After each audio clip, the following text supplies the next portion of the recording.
If there's one thing Karen can't resist, it's surveillance. She's the type of neighbor who notices when your recycling bin is out 15 minutes early or if your mailbox is faded beyond HOA standards.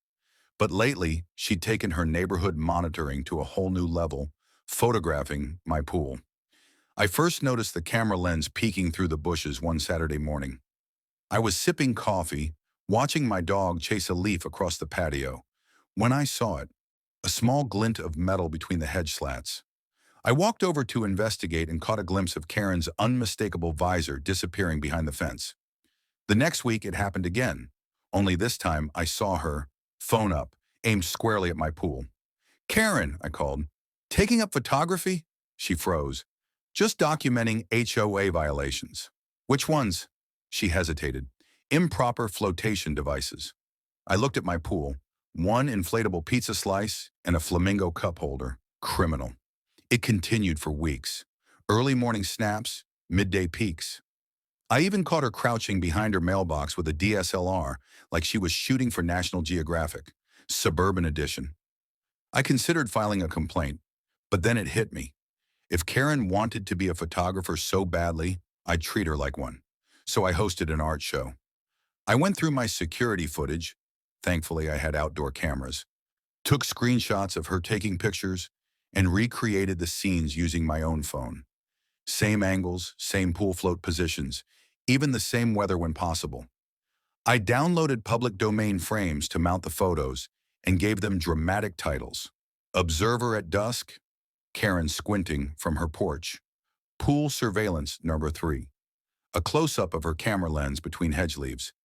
Study in Pink, the Flamingo Incident. Then I printed flyers and invited the whole neighborhood to Private Waters, a suburban photographic experience.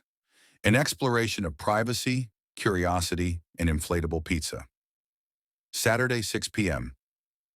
My driveway gallery. I set up easels along my driveway with frame prints and string lights overhead. A speaker played soft classical music.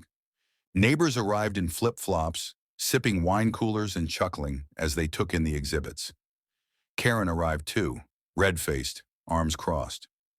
"What is this supposed to be?" she asked, glaring at a blown-up image of herself mid-peak.